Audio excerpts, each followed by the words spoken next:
Il vous est déjà arrivé de vous dire, cet enfant, cet élève est difficile, ses collègues est compliqué, avec lui c'est toujours pareil. Et si derrière ces comportements, il y avait autre chose à comprendre, pas seulement ce qu'il dit, mais aussi ce que son corps vit, ce que ses émotions expriment et ce que son histoire a construit. Comprendre une personne, ce n'est pas seulement écouter ses mots, c'est faire les liens entre le cœur, la pensée, le cerveau. Dans cet épisode, nous allons explorer comment ces trois dimensions s'articulent et en quoi elles transforment notre manière d'entrer en relation.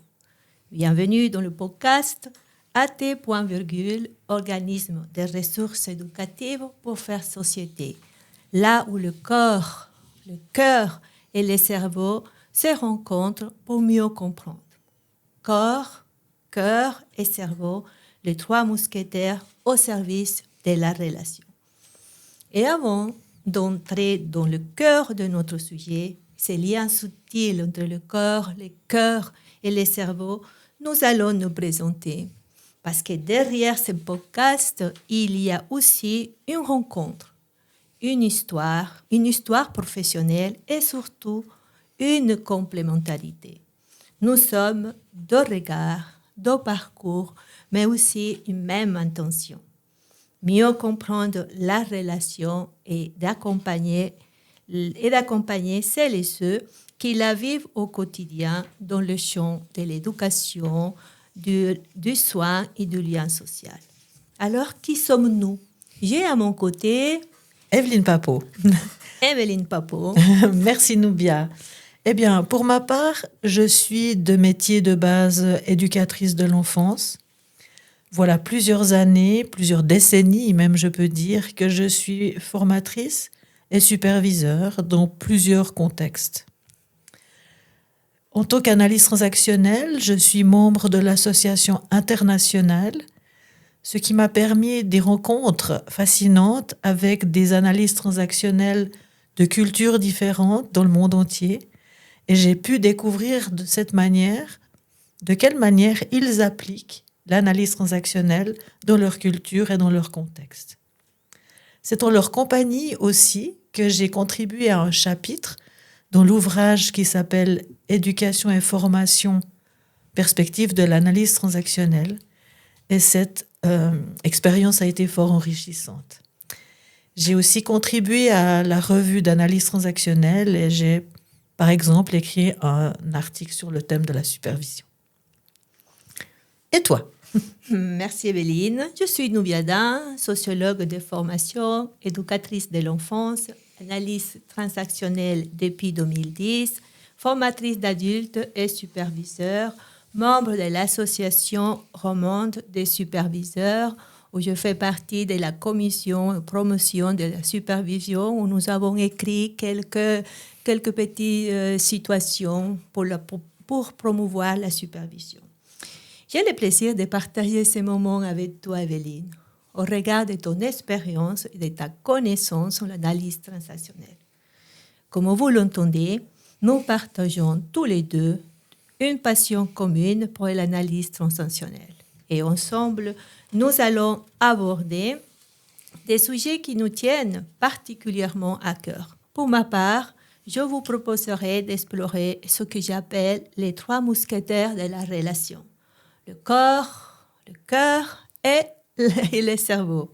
Et aussi, comment la sociologie nous aide à comprendre l'impact du vécu social sur nos comportements. Et toi, Evelyne, tu peux nous parler de ton attachement pour la formation en analyse transactionnelle et nous dire aussi ce que tu souhaites explorer dans le 12e épisode. Oui, merci Noubia. Eh bien, au cours de ces dernières années, j'ai proposé de nombreuses formations en analyse transactionnelle en Suisse et en Europe. Et jusqu'ici, j'ai eu l'opportunité, le privilège, je peux dire comme ça, d'accompagner 10 professionnels jusqu'à l'obtention de la certification en analyse transactionnelle et une personne jusqu'à l'obtention du diplôme de superviseur et formatrice en analyse transactionnelle. Pour moi, ça a été vraiment une opportunité parce que j'ai pu observer leur processus de formation, j'ai vu à quel point ça leur permettait de redonner ou de renforcer le sens de leurs interventions au quotidien. J'ai aussi vu que ça leur permettait de développer leur potentiel, voire de réorienter leur carrière professionnelle. Ce que je garde aussi de ce processus, c'est de constater comment chacun d'entre eux avait pu, à sa manière, tisser les connaissances acquises dans la formation d'analyse transactionnelle avec leur contexte professionnel spécifique et les compétences qu'ils possédaient déjà. Et j'ai trouvé ça absolument fascinant. J'ai été frappée aussi par la force et l'importance du groupe de formation. J'ai pu vraiment constater que chacun des participants contribuait activement à la formation, mutualisait les savoirs, pouvait s'appuyer sur les questions, les démarches, les tentatives et les découvertes des autres participants. Et j'ai trouvé vraiment tellement intéressant de participer à ce processus-là.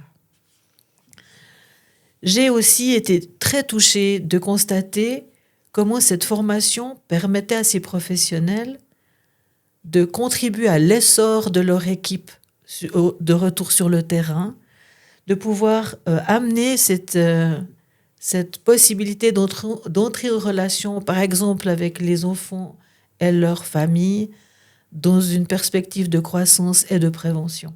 Et ça, c'est très important à mes yeux. En fait, quand j'y réfléchis, je pense que plus que de la formation, j'assiste à un processus de transformation. Transformation parce qu'il y a vraiment un avant et un après. La formation en analyse transactionnelle, bien sûr, vient bousculer certaines croyances, certaines habitudes, certains schémas. C'est un processus rigoureux qui allie en même temps la formation, la supervision, l'analyse de la pratique et la mise en application. D'ailleurs, à la fin du processus de formation, c'est ce que vient vérifier l'examen final. Plus que des connaissances, il vient vérifier que la personne a intégré les concepts et la philosophie de l'analyse transactionnelle et peut les appliquer d'une manière éthique.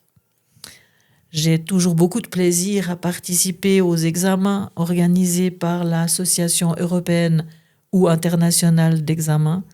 Pour moi, c'est un réel processus, un rituel de passage, j'ai envie de dire, est vraiment une célébration d'un aboutissement. La formation que propose AT., est une formation modulaire qui a à cœur de suivre le projet personnel de chaque participant, de suivre son rythme et de pouvoir lui offrir quelque chose qui convient à ce qu'il cherche et à ses objectifs personnels. Après toutes ces années, on pourrait se demander qu'est-ce qui me motive encore à soutenir et à créer avec toi ce centre de formation en AT.. Je me suis posé cette question et je crois que j'ai 3 réponses.